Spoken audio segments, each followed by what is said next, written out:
Essa daqui é a Capela Nossa Senhora do Sagrado Coração de Jesus. É a Capela do Berizal, fica aqui no bairro do Berizal.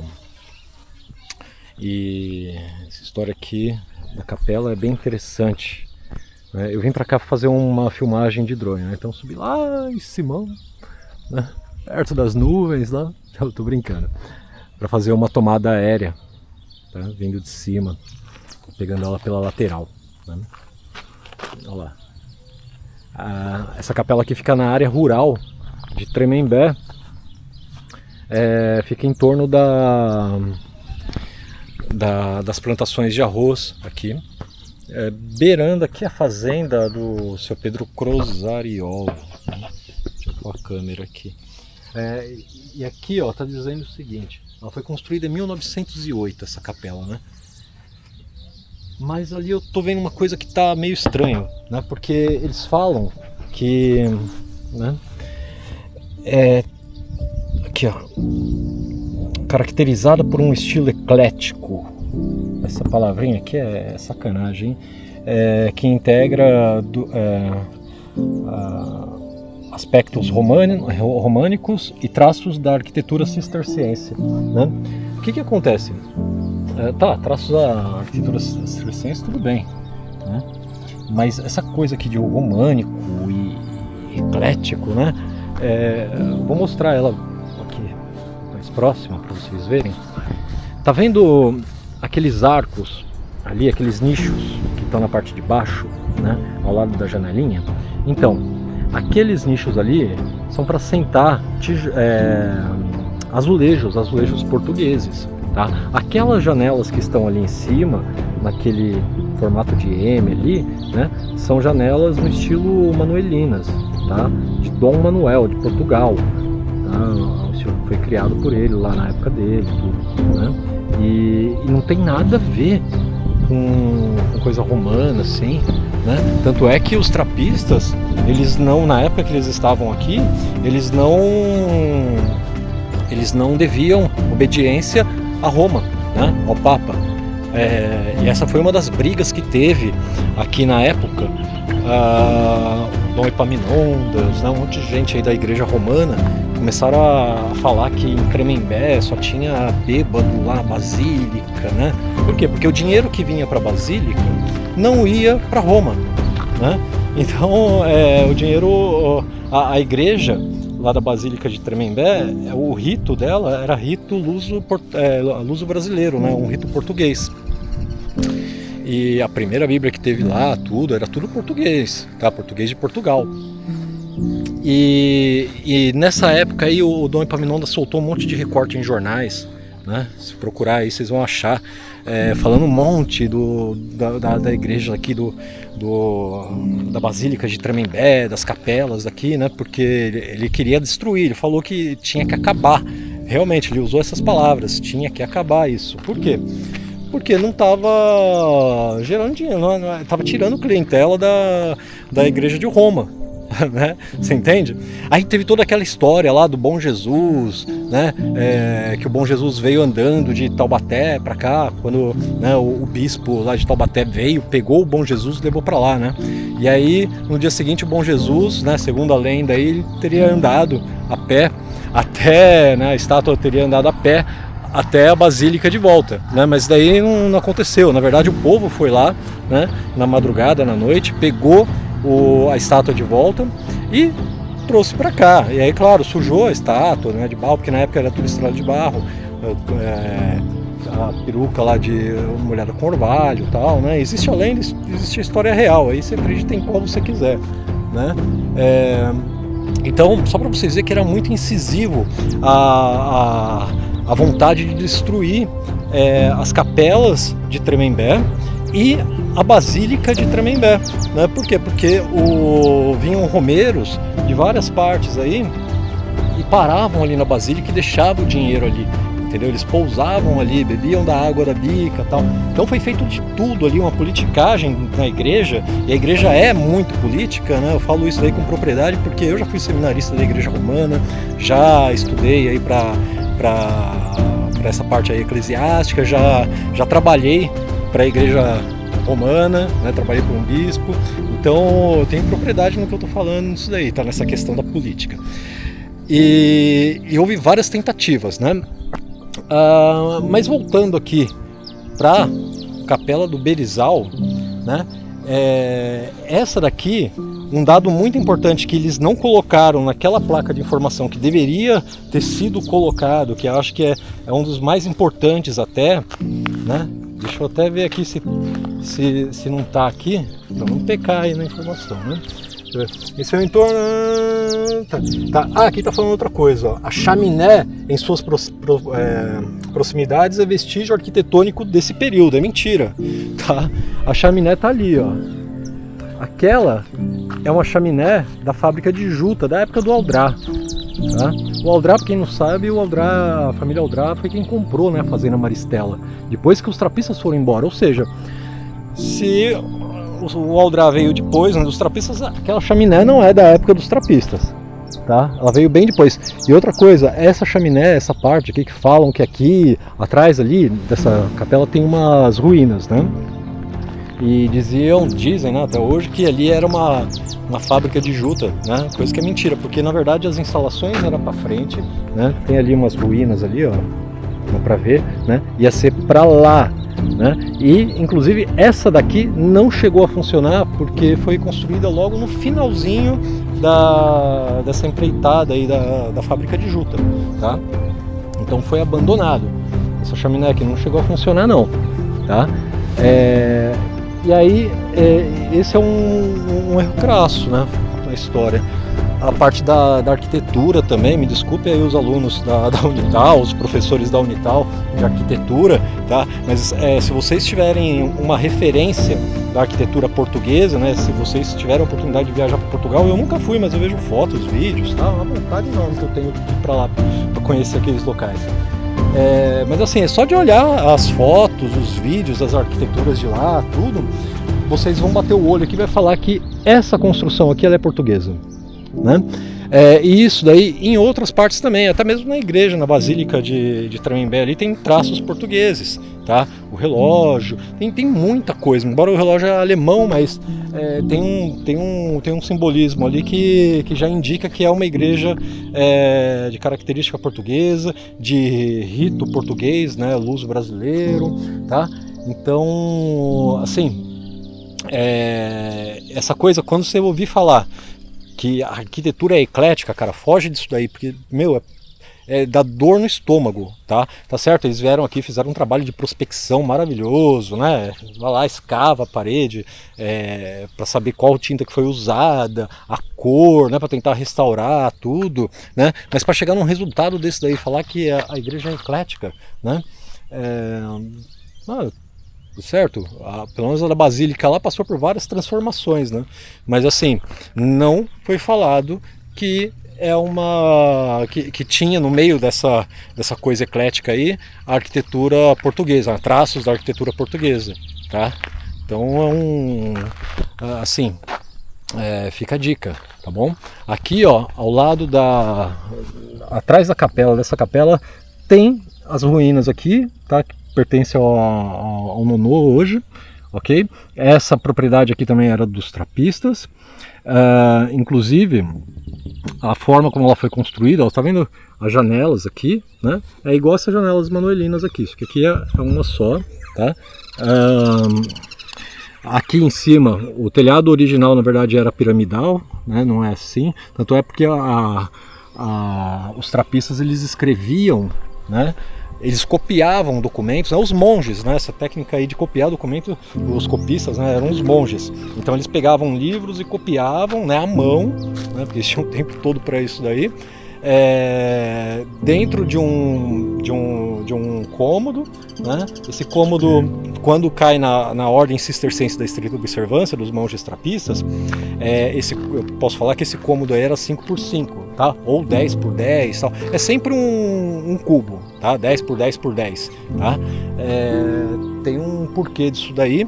Tá na regra de São Bento de Núrcia, né, que escreveu a regra aí, a regra arquitetônica também, tudo. Dá uma pesquisada lá que vocês vão encontrar muita coisa legal sobre arquitetura, tá? Então eles escreviam debaixo de um telhado piramidal, tá? Tem todo um porquê místico, entende? Por conta de vórtice energético, tal, como falar aí que é piração, né? Mas tem um porquê disso daí, e até hoje, né? Se for lá no mosteiro lá de Campo do Tenente, eles reformularam ali, né? Mas a parte da onde tem o altar, tudo, tem essa arquitetura também. Ali no mosteiro feminino, trapista, fica na cidade da Lapa? Não é da Lapa. Mafra, se eu não me engano é Mafra, né? Que é divisa com Santa Catarina, ali, Paraná e Santa Catarina, também tem esse telhado piramidal aí, tá? Então essa técnica de escrever, de copiar livros, é uma técnica dos monges, né? Eles faziam à mão, e foi criado uma palavra para ambientalizar esse local da escrita, tá? Que era uma palavra em latim. É uma palavra em latim que se fala scriptorium, tá? Em latim, traduzindo escritório, ok? A palavra que a gente tem como escritório hoje vem do scriptorium, que é uma palavra inventada pelos monges, tá? Criada pelos monges justamente por conta dessa questão de estar escrevendo e copiando livros. E aqui, olha que interessante, né? Uma coisa que bateram muito pé falando, não, você está errado, falando que ali era o escritório da fábrica de juta, né? Por quê? Aqui escritório, né? Tá escrito, mas gente, a gente está no Brasil, né? Claro, não sei se os caras iam colocar aqui scriptorium, né? Mas aqui está escrito escritório, tá? Então aqui era o scriptorium dos monges trapistas que vieram fugidos da França aí em 1902, 1901, né? E eles escreviam aqui, eles copiavam aqui. Quando eles compraram a Fazenda Maristela, eles não foram todos para lá, entende? Ficaram aqui. Até lá teve muita modificação na parte da arquitetura, né? Porque era uma fazenda que estava degradada, perdeu aí milhares de pés de café, eles recuperaram muita coisa, tá? Só que tiveram que mexer ali. E, claro, eles não vão chegar numa fazenda que tinha escravos, né? Com uma energia pesada ali, e não ia fazer um trabalho espiritual e arquitetônico ali, né? Porque você mexe na arquitetura, você mexe em toda a energia do local, né? Então lá eles construíram uma torre, né? Que essa torre também serve para ventilar o local. Fizeram toda uma estruturação ali, né? E aqui, dessa onde está esse escritório, ali, que era o escritório deles, né, tem a entrada de um túnel que aponta direto para essa fazenda Maristela, tá? Os monges trapistas, eles eram, assim, essa coisa de abrir túnel não é uma coisa assim, do outro mundo, não, tá? Eles sempre fizeram isso, tá? Eles sempre tiveram essa técnica de chegar num local já abrir, pelo menos naquela época, tá? Porque eles eram muito perseguidos. Então, caso acontecesse alguma revolta, eles iam para onde? Né? Entra por debaixo do túnel. Muitos eram atrás do altar, né? A entrada. Você vai lá na igreja de Santos, lá você vê ali, tem um túnel que vai debaixo do altar. Aqui na própria Fazenda Maristela, né? O altar que tem lá, um altar de madeira, né? Tem uma portinha que você abre, portinha, ela dava com uma parede que tem a marca ali, né? Uma passagem secreta. Então, não é uma coisa cabulosa. Naquela época era necessário. Você vai aqui em Pindamonhangaba, no Museu de Pinda, tem túnel, né? No Museu Histórico lá, né? Onde que era a escola de odontologia, aquele casarão lá, o 10 de julho, lá o túnel ia, passava entre eles ali e pegava também a igreja, porque na época tinha muita revolta. Você ia fugir para onde? Né? Entra no túnel, vai pro rio, pega o barquinho e vai embora, tá? Então é isso. Isso aqui é a igreja do Berizal. E uma coisa legal também, tá? Aqueles anjos lá foram trazidos lá da França, né? Tem um ali no canto que não é o original, porque dizem que caiu um raio e quebrou, não sei o que, quer dizer, o raio só caiu naquele lá, né?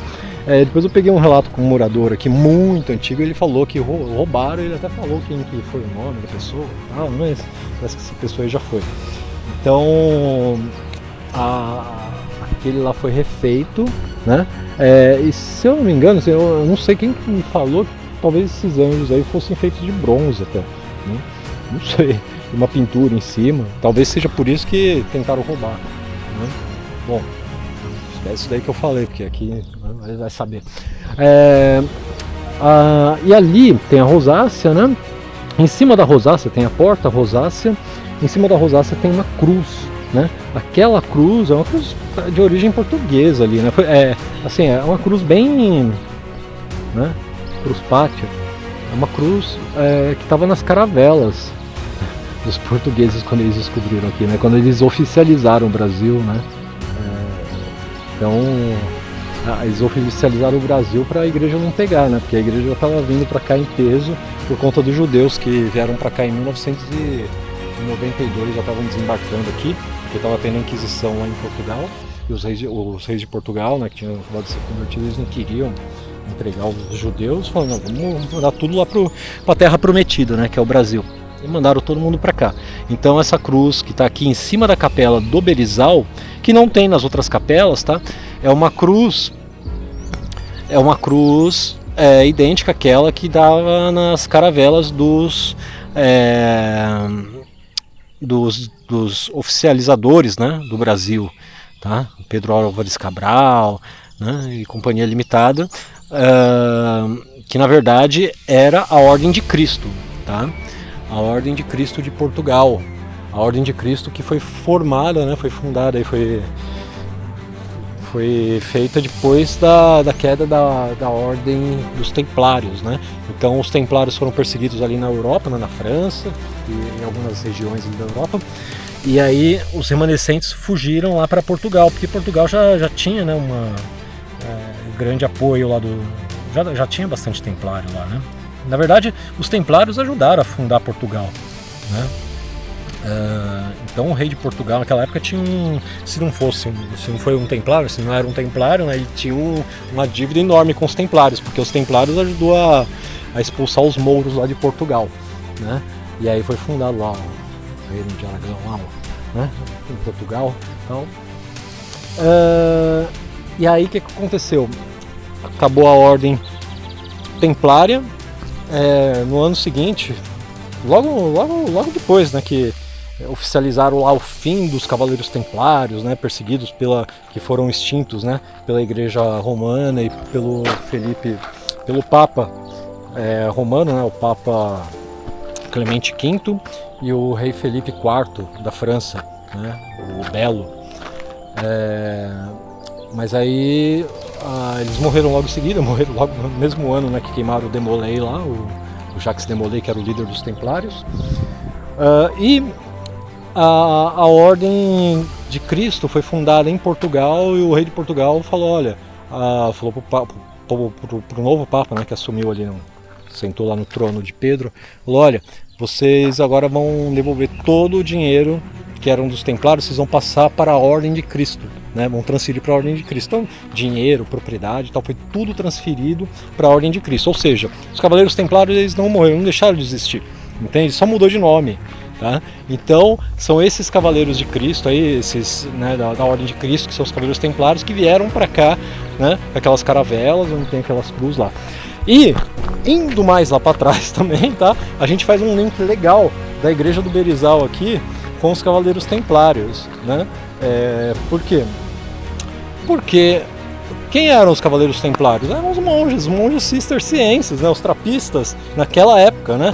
O termo trapista veio 1560 ou 1560 alguma coisa, né? Foi uma reformulação, né, da ordem, uma reformulação que aconteceu lá em La Trappe, né? Na Notre Dame da Grande Trappe. E aí o que aconteceu? Aqui, ó, um monte de cistercienses, tá vendo? Não fala aqui de cistercienses e tal, mas fala da arquitetura cisterciense aqui, ó. Porque o nome oficial dos trapistas é Ordem Cisterciense da Estrita Observância, tá? Esse nome, Ordem Cisterciense da Estrita Observância, é o primeiro nome que eles, né, se deram, né, quando foi fundado a Ordem Cisterciense. Isso daí em 1098 depois de Cristo, tá? Então quer dizer, o cara foi lá, pegou ele era um monge beneditino, né, um monge que seguia as regras de São Bento de Núrcia. E aí ele modificou algumas coisas ali e falou, ó, agora a gente vai viver no campo, afastado do mundo, né? E vamos modificar um pouquinho isso daqui. E aí criou-se, né? Porque São Bento de Núrcia é de 500 e pouco a 700, não lembro, mais ou menos, né? Depois de Cristo. E aí foi fundada a Ordem Cisterciense da Estrita Observância em 1098 depois de Cristo. Anos depois veio um cara que era um grandão lá dos cistercienses, né? Que se chamava Bernardo de Claraval, né? Nasceu em Claraval. Acho que nasceu em Claraval, né? Para ter o nome Claraval, não sei se ele nasceu, se foi para lá, né? Mas Bernardo de Claraval, nessa época ele estava em Jerusalém, né? Que foi fundado lá, né? Os templários foram fundados lá. Então Bernardo de Claraval, que era um monge cisterciense da Estrita Observância, isso daí em 1919, 1920, ele escreve a regra dos cavaleiros templários, né? A regra primitiva dos cavaleiros templários, tá? E funda a Ordem dos Cavaleiros Templários. Então a Ordem dos Cavaleiros Templários foi fundada pelos monges cistercienses, né? Por esse cisterciense em questão, né? E mais algumas pessoas ali, né? O Balduíno, né? O rei, acho que foi o primeiro rei lá de Jerusalém, né? Já estava tudo envolvido, ele só assinou lá, vamos mandar montar essa ordem, agora só falta a ordem do Papa lá, tá? Eles conseguiram, né? E aí em 1120, né? Aí, ó, 1098 foi fundada a Ordem Cisterciense, tá? Tem tudo uma ligação isso daí, tá? Já estava tudo premeditado. E em 1120 eles fundaram a Ordem Cisterciense, ou os Cavaleiros Templários, tá? E aí vai até 1300 e pouco, até que os Cavaleiros Templários é perseguido pela igreja, tal, e pelo rei Felipe lá da França, tal, e outras pessoas também, né? Eles ficaram muito poderosos, né? E aí depois vem essa história da Ordem de Cristo, tal, descobrimento do Brasil, isso, aquilo, né? Inclusive, assim eu falei lá, Terra Prometida, né? Manda os judeus para lá, para Terra Prometida, né? Tem uma coisa legal, né? Com o nome Brasil e Israel, você consegue fazer um anagrama ali, né? O nome Brasil, você consegue escrever Israel, tá? E uma coisa mais interessante ainda, tá? Com o nome Israel, Brasil, você consegue fazer um anagrama e escrever o quê? Berizal, né? É isso aí. David Mendes, Histórias Perdidas. Ó, segue lá o canal que vai ter muito mais coisa, tá? Histórias Perdidas.